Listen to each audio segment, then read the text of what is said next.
Sur le plan physique, on était épuisé à un certain moment. Vous avez vu, Moussa était presque épuisé. Il y a aussi fatigué pour vous dire, pour confirmer ce que je viens de dire. C'est un match les plus difficiles sur le plan physique, mais les plus faciles sur le plan tactique. Et si un match est facile sur le plan tactique, ça se voit aussi avec toute humilité sur le score. Et je pense qu'on pouvait gagner beaucoup plus de 3 buts, mais à un certain moment, nos gosses ne jouaient pas l'utile. Ils jouaient trop à l'agréable parce qu'ils dominaient. Et je pense parfois ce sont des choses à éviter. Mais pour vous dire qu'avec 3 victoires de suite, ce n'est pas parce que Jaraaf est très bon comme équipe, parce qu'aussi quand on perdait, quand on était inconstant, ce n'est pas parce qu'on était mauvais. Pour vous dire qu'on a retrouvé peut-être un tout petit peu de constance, c'est qu'une équipe a besoin dans ce championnat pour aller de l'avant. Je pense féliciter les joueurs et encourager aussi les joueurs de l'Équipe. Coach, tout d'abord, félicitations. Merci. On voit une constance dans votre équipe. L'équipe est constante. On a vu une équipe de Jaraaf aussi. Bien vrai que vous avez gagné avec 2 mi-temps différents. Parce qu'en première période, on a vu que l'équipe de Jaraaf avait beaucoup misé sur un jeu très direct. Vu l'organisation, qu'est-ce qui a posé le problème? Est-ce que c'est l'organisation de l'équipe en place? Ou bien vous avez opté en deuxième période parce qu'avec l'apport de pouvoir pour poser le jeu et dérouler votre football? Ma deuxième question, est-ce que l'apport de vos 4 joueurs qui étaient en sélection, que vous avez retrouvé le jeu de l'équipe, est-ce que c'était un apport considérable? Vous savez, les autres joueurs qui sont partis en sélection, d'abord les féliciter pour cette présélection. Ils étaient partis 4 jours de travail et je pense qu'aujourd'hui, avant peut-être les jours quand ils allaient en sélection, ils travaillaient un volume très grand d'intensité sur le plan physique. Aujourd'hui, le Sénégal regorge de coachs modernes qui savent vraiment gérer aussi cette situation. Nous sommes en fin de saison. Bien qu'ils étaient 4 jours là-bas, je pense qu'ils ont travaillé beaucoup sur le plan tactique. Cela nous a aidés. À chaque fois qu'un jour part en sélection, s'il revient, ça doit être quelque chose de bénéfique. En plus de cela, ce sont des joueurs titulaires dans cette équipe. Certes, parfois, c'est un tout petit peu d'handicap, parce que tu as l'habitude de travailler une semaine sur le plan tactique avec ces joueurs. Là, on est resté 4 jours sans eux sur le plan tactique pour travailler avec eux, mais ce sont des joueurs intelligents. Dès qu'ils sont venus vendredi en mise en place, ils se sont bien fondés encore dans le groupe pour vous dire que c'est toujours positif d'avoir des joueurs qui partent en sélection, qui reviennent. Sur le plan tactique du match, en première période, c'était une option. Nous jouions contre le vent. L'équipe adverse, quand on avait le ballon, a mené 2 devant. Donc avec l'état du terrain, c'était un peu risqué de faire un jeu associatif. Malgré il y avait le vent, on s'était dit aux gosses de ne pas prendre beaucoup de risques parce que l'équipe adverse va nous presser devant, donc ne pas prendre de risques, envoyer le ballon devant et essayer de gagner le deuxième ballon. Malheureusement, on n'arrivait pas à gagner le deuxième ballon. En deuxième période, avec le vent en faveur, on pouvait continuer dans ce jeu direct, mais on a dit aux gosses, le milieu du terrain de Gorée met de l'impact physique. Essayons donc de jouer le ballon sur le sol et d'élaborer sur le côté. Et je pense que ça a été bénéfique pour les gosses qui ont respecté les consignes.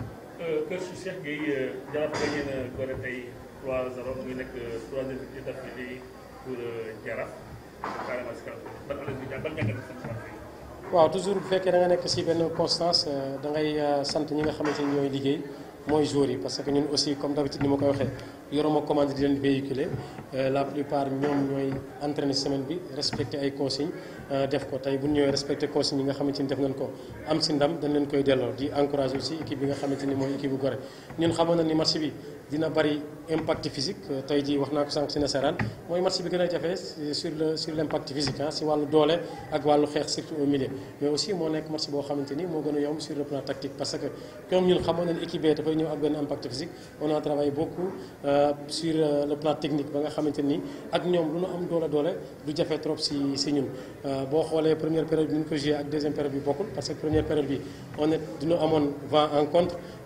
malgré ñu am vent en contre d'habitude bu doon am vent en faveur ñuy joué jeu direct mais dañ xawoon ragal tuuti pressing bi nga xam moom la Gorée doon def suñu kaw ak si ginnaaw parce que bu fekkee équipe dafa indi ñaar ñoo xam tey éliminer sa ñaari axe aussi da ngay éviter sortie de balle depuis derrière on avait comme consigne ak joueurs yi de gérer cette première période. En deuxième période bu ñu gisee aussi ni Gorée mi ngi continuer si impact physique boobu ba tax duñu gagné le deuxième ballon ça ne servait à rien que ñun ñu jouer long moo tax ñu jéem a jouer bal teg si suuf football élaboré comme d'habitude et y a gain de cause comme ni ma koy waxee rek féliciter joueurs yi nga xamante ni ñooy respecté consignes yooyu di aussi di jaajëfal aussi équipe bi nga xamante ni mooy Gorée parce que adversaire aussi adversaire 90 minutes la bu ko adversaire amul je pense match du am kon di dellu rek di wax ni ñetti victoire dañ tegle di gagné c'est pas parce que Jaraaf dafa extraordinaire seulement que ni constance bi ñu soxla si équipe peut-être moo commencé feeñ di ñaan yàlla mu continuer. Merci. Ben, je dirais que c'est un jour sans. C'est la loi du sport. Le Jaraaf a été meilleur que nous. ils ont été beaucoup plus réalistes. Ils nous ont menés en première période. On a pris un but sur un problème de positionnement. En seconde période, on est revenu. Ils ont emballé le match en nous infligeant 2 autres buts, toujours sur des problèmes de positionnement. Et là, je dis qu'aujourd'hui, c'était un jour sans pour mes joueurs. Et le Jaraaf mérite amplement la victoire. Et je tiens à les féliciter et à encourager mes protégés et se remettre au travail. Sur quel plan aujourd'hui, à votre avis, vous avez des difficultés? Au niveau des ailes, parce qu'au fait, mes latéraux n'ont pas pu, ont toujours créé des erreurs de positionnement. C'est de là qu'on a pris les 2 buts. Et ça arrive dans un football. Et si on se réfère aussi, c'est de jeunes joueurs qui viennent d'intégrer le milieu professionnel. Et c'est normal, on continue à travailler et à rectifier. Je me dis que la somme des vécus ne font que renforcer notre capital expérience. Donc là, aujourd'hui, on a joué un match contre le Jaraaf. On a pris une règle 3 buts. Donc on doit se relever et redresser la barre.